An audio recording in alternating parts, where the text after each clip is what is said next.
so promise and fail, oh yeah. And we don't wait. PDP don't come again. Jando Malole she Alama tell you. Jando for governor. Jando under PDP. Jando 2023. Jando Alama tell you. Jando for governor. Jando for Lagos. Jando for everybody. Yeah. Jando Jafeku.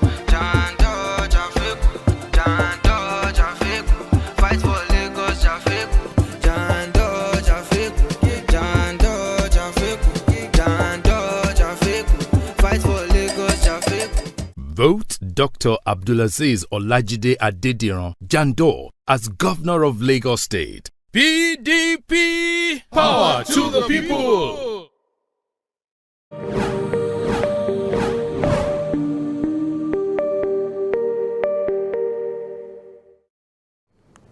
Are we still? Welcome back to the Bumper Breakfast. Yes, we're here this morning, and last week a terrible, sad story broke out, a tragic one, of a young lady who works for the DSS, the Department of State Services. She was recently recognized by the head of the DSS about 3 months ago.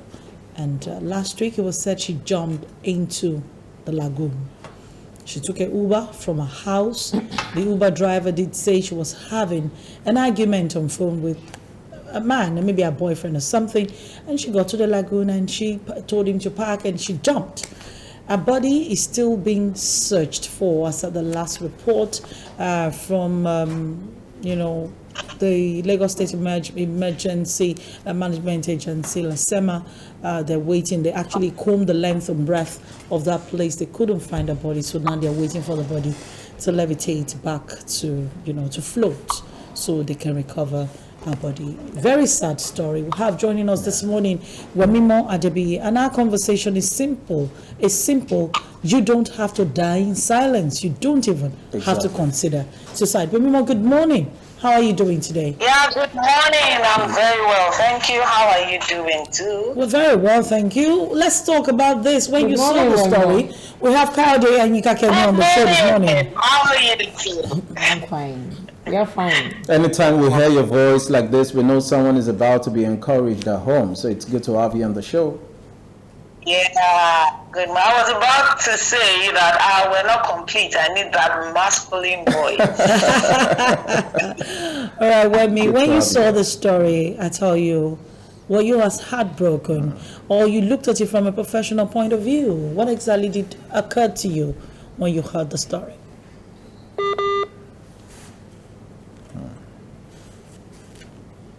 Hello, Wemi.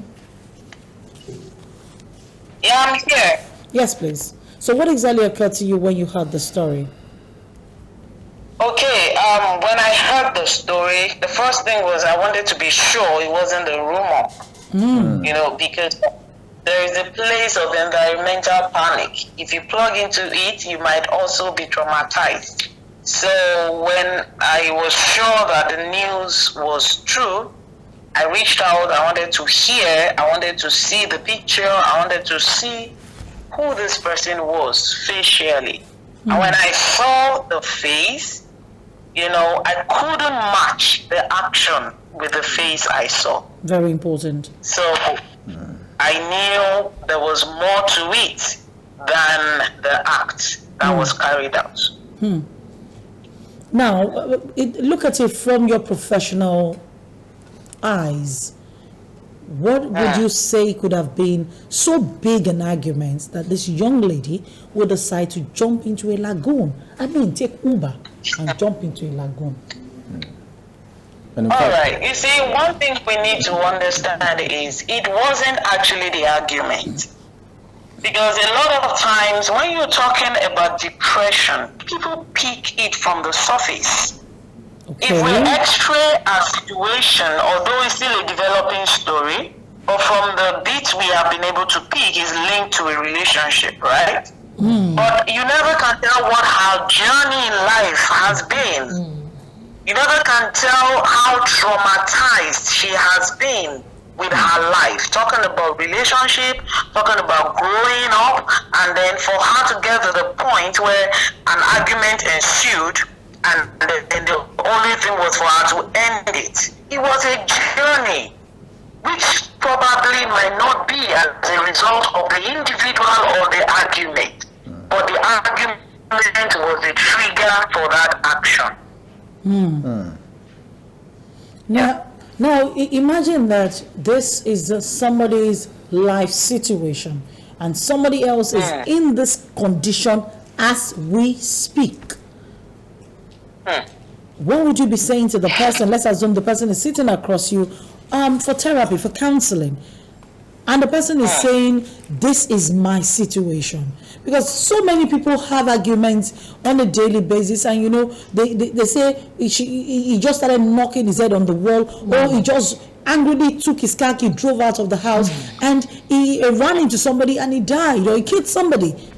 This is a regular occurrence. People cannot manage the anger that comes from disappointment or failure and otherwise. All right. One thing I want people to understand is you never can tell the traumatic journey of the individual, of the next person by your side. The fact that somebody looked all beautifully, dead, is well positioned, the person speaks well, the person looks good, the person smells good, doesn't mean the person is not traumatized.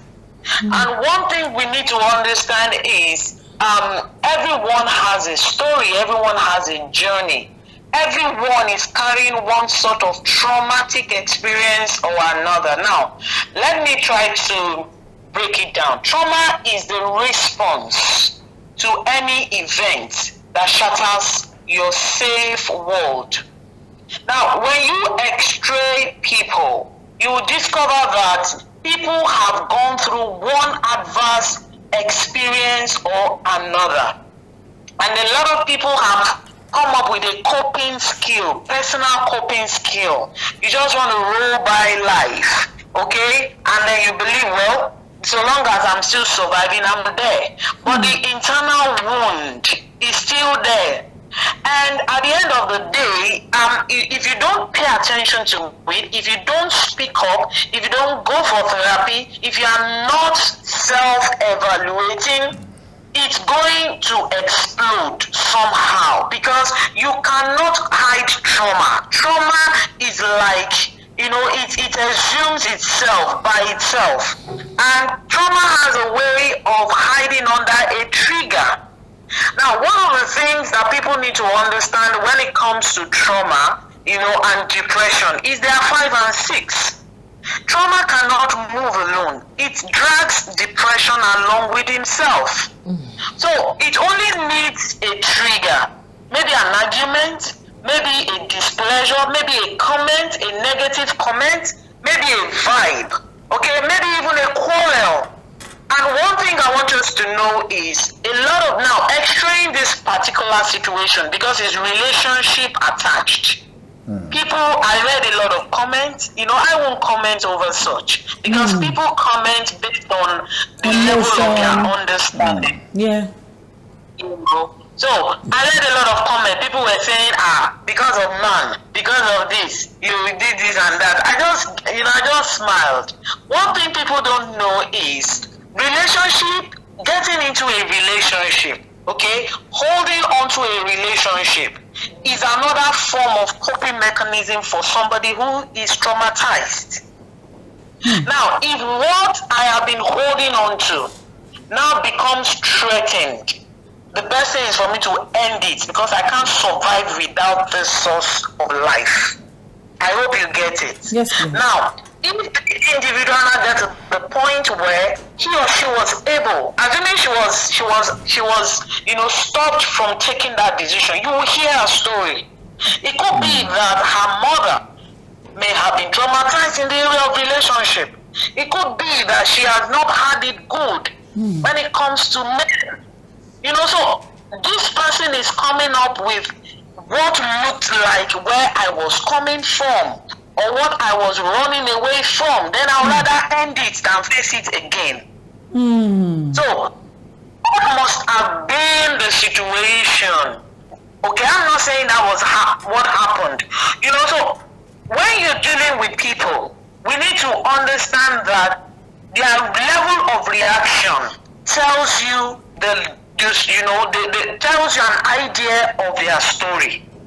So, and also we need to also look at the personalities that may be prone to this kind of action.